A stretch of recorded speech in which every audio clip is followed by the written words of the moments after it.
From the Weather NorCal Command Center, this is your morning update. Ants Meats and Grocery is much more than a grocery store. We carry a full line of quality meats, local and organic vegetables, and a large variety of fish, Green Mountain Smart Control pellet grills, and a full deli case of sandwiches and side dishes. Well, happy Tuesday morning to you all. I want to remind you, as these storms move through, really what helps put things into better perspective for me as a forecaster is what's going on in your neighborhood. And, you know, since I'm covering such a wide, big area of Northern California and all the different microclimates from snow, rain, flooding, wind damage, power outage, the works, right? We're talking about all kinds of weather elements that we've got to deal with here. And it makes it easier for me to know what's going on in a lot of your backyards when I know what's going on entirely, right? I mean, technology can only take me so far, so it's up to you to help me out and use my free Weather NorCal app to share your photos. And when you do that, of course, you can include your information such as where you are, your elevation if we're dealing with snow, and just a brief description about the photo.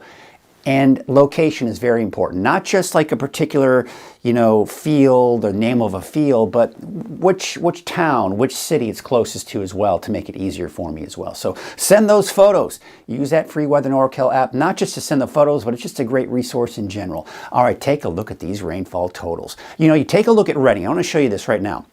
Over 5 inches of rain over the last 3 days. That's in West Redding. You head out to the airport, it was about half that.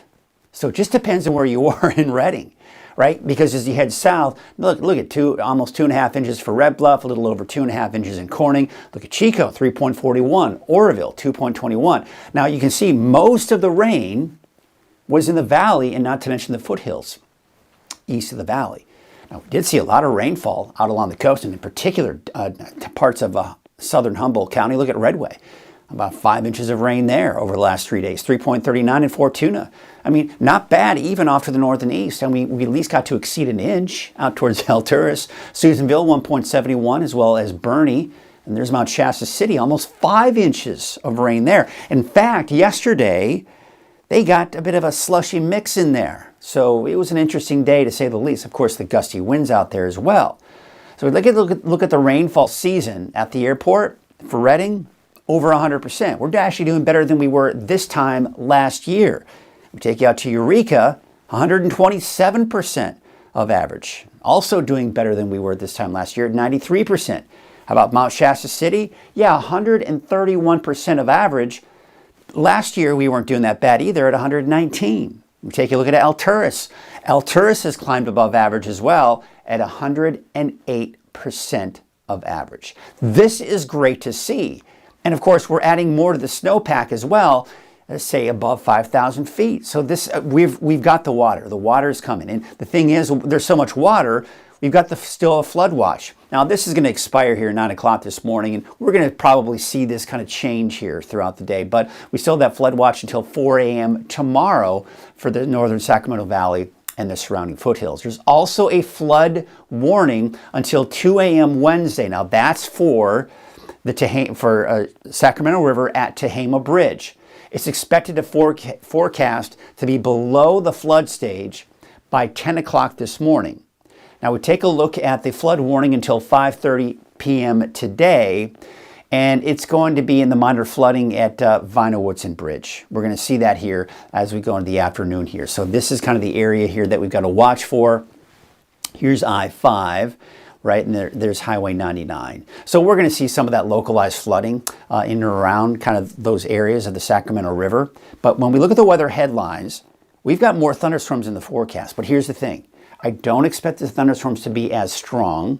We probably won't see any more severe thunderstorms, but we've got to keep a close eye on that. And when thunder roars, right, go indoors, because even though we're not predicting these to be severe thunderstorms as strong as yesterday, Mother Nature always has a way of surprising us, all right, no matter how good of a forecaster you may be. Snow levels mainly above 5,000 feet, but a dry pattern by the end of the week, and showers will return by Sunday.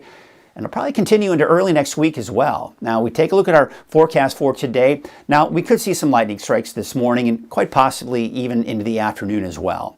I think the better chances for thunderstorms will be to the south, but we'll take a look at some of that here on Futurecast here in just a bit. Siskiyou, Modoc County, of course, looking at the showers. Snow level is going to be about 5,000 feet, but they could be locally lower. We saw that yesterday at 3,500 feet at Mount Shasta City. Could see some thunderstorms here for the coast, inland, and not to mention out towards Trinity County as well.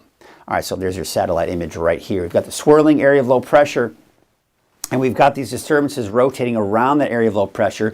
That's to produce the strong thunderstorms we saw yesterday. We have a nice little plume of moisture kind of coming in, getting wrapped up within that flow here, so that's going to bring in more clouds. And really, as we start to see more clouds move in, that will impede some of the instability, and we probably won't see as much thunderstorm activity as we would expect to see if we were to see, say, sunny skies, or at least partly cloudy skies, where we get some sun in there to kind of help heat things up and destabilize the atmosphere. So today will be an interesting day, to say the least, but I don't think it's going to be quite as active as it was yesterday. The winds, yes, they'll be gusty, but they're not going to be as strong as they were yesterday. Yes, we will see some brief periods of heavy rainfall should you get caught under a thunderstorm, but it won't be widespread. So we're kind of starting to see things begin to slowly wind down today, and especially as we go into tomorrow. There's a look at our severe outlook. Now, again, this is typical for Northern California. When the Storm Prediction Center out of Norman, Oklahoma, just puts in this, overall just broad category of, there's a chance for thunderstorms here. That's essentially what we're looking at here with the areas in green. This is where we have the best chance for thunderstorms, but there's the potential for them getting strong to severe. That's going to be a slimmer chance, let's just say, than yesterday. So let's take it through the day today. Here's through the noon hour. You see how we still have that flow coming in? And we're still seeing the chances for showers in there, and maybe even a few thunderstorms as well. You see kind of down here, maybe a better chance for thunderstorms than, say, these cells right here. And you can see maybe some thunderstorms just off the coast as well. Now we take into 5 p.m. today. Again, seeing the showers here, not very widespread, and there could be some lightning strikes in there as well. Snow levels between 4,500, 5,500 feet. And of course, there you can see the rain off to the north and west as well. Let's take you into Wednesday. So we go into tonight, we're still seeing some showers, maybe even a few lightning strikes off the coast here. Things are starting to kind of dry out a little bit for the valley, maybe still some overcast skies. Now take a look at Wednesday morning. You see how we just have a few scattered showers out there, maybe some snow flurries. That's going to be the case here throughout the day today. It kind of picks up a little bit better as we go through the afternoon, but overall just some scattered showers on Wednesday, nothing too terribly heavy. Now Thursday morning could get a little interesting because we have so much moisture in the atmosphere, not to mention on the ground, that if we get enough clearing overnight Wednesday, we could be looking at some pretty dense fog making its way into parts of the Sacramento Valley. That's kind of one of those things where we'll have to kind of wait and see, but that's something we could be set up for, is some fog as we go into Thursday morning. All right, so here's a look at your forecast rain totals. These are going to start getting less and less impressive, especially after what we've seen the last 3 days. But we'll be looking at those scattered showers, which means less rainfall overall. Take a look at the winter weather alerts. Still a winter storm warning. Now, these will expire later on this evening, and of course, off to the Southern Cascades and Northern Sierra, expiring for tomorrow morning. So, bottom line, we're still going to be looking at snow. But again, it's not going to be a ton of snow. We could be looking at some more light accumulations out towards the Chester area. And again, we saw the slushy mix yesterday. Not out of the question for us to see it again today and even into tomorrow. But again, overall, you have to go up pretty high in elevation before you start seeing some of that significant snow. And looking at the ski park, we take a look at what's going on here as we take you through Thursday. And the thing is, we could see upwards of a foot of snow. And, that would certainly be a nice welcome sight, especially if you do need to be out there. And of course, as you know too, they did have to close down some of the chairlifts because of the hazardous conditions that were up there, and mainly of course those gusty winds and the low visibility due to that blowing snow. But here's what we've got going on with their road conditions through noon today. Here's a look at I-5. Now, kind of take a look at here. It is showing a bit of a mix here around Mount Shasta City northward towards Weed. So something to be on the lookout for. Again, we saw that mix yesterday, not out of the question for us to see it again today.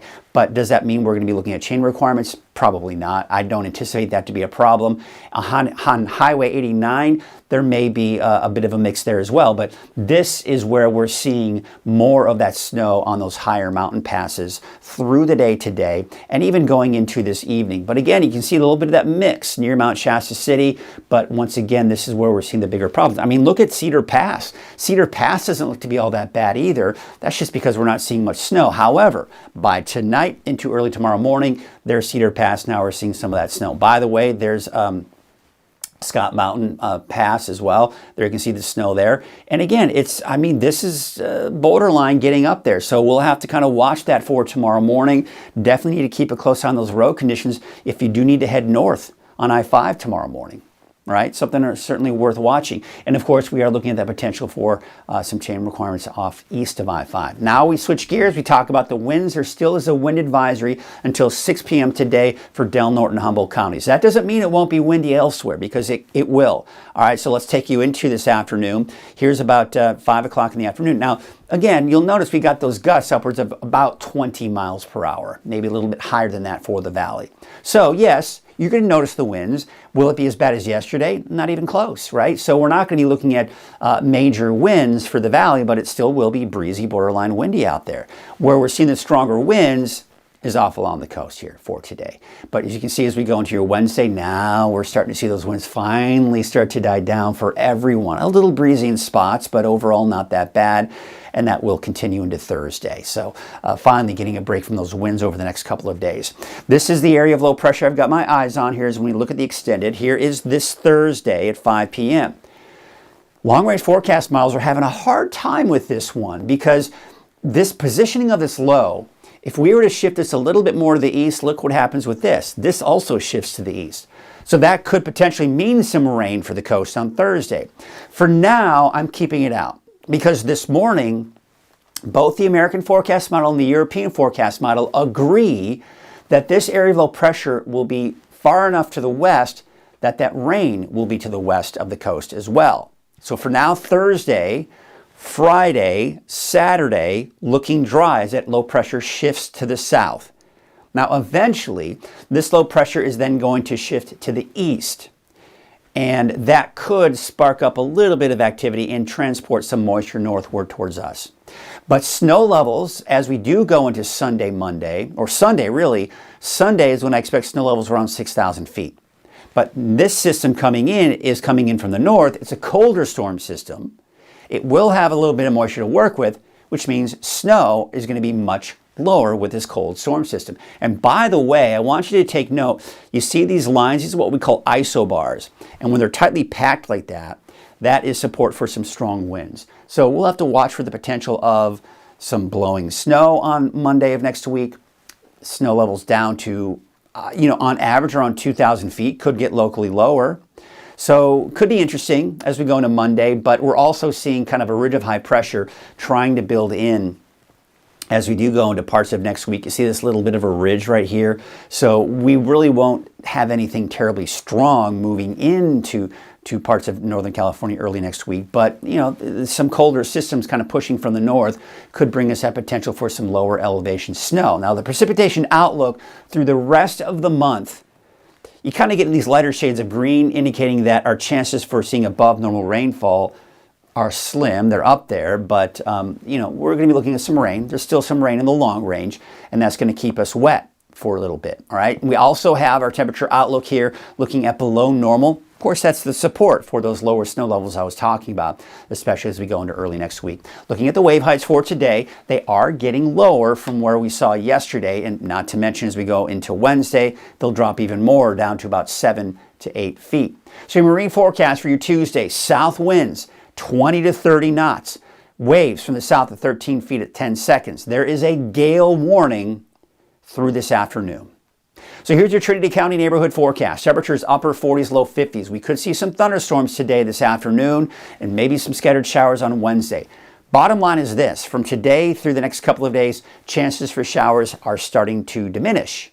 again, better chances today, and I think where everyone's going to see that chance here, and maybe even a few rumbles of thunder this afternoon as well. We take you off to Siskiyou County. Looks like Wairika, high of about 52, 54 degrees for Happy Camp, Fort Jones about 50, and Doris, a high of about 46 degrees. And for your Modoc County neighborhood forecast, look for a high of 47 for Tule Lake, 45 for Canby, Aden about 44, and Cedarville about 44 degrees as well. Here's your Eastern Mountains neighborhood forecast. Looks like a high of about 48 for Shingletown, Paradise a bit warmer at 52.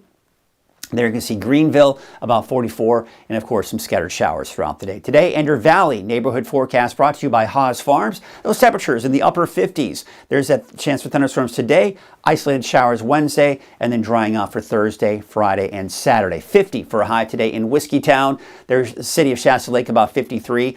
56 degrees for Bella Vista, and Lakehead, a high of about 51 degrees. All right, so here's your 7-day outlook for Redding. Of course, the chance for showers and thunderstorms today, isolated showers tomorrow. Should be a drier day tomorrow, by the way. And then I do expect drier and warmer conditions. Look at Saturday. We're going to be flirting with, dare I say it, 70 degrees. Looks pretty pleasant to start off the weekend, but we could see some more showers return by Sunday, Monday, and cooler air moving in as well, back down to the upper 50s by next Monday.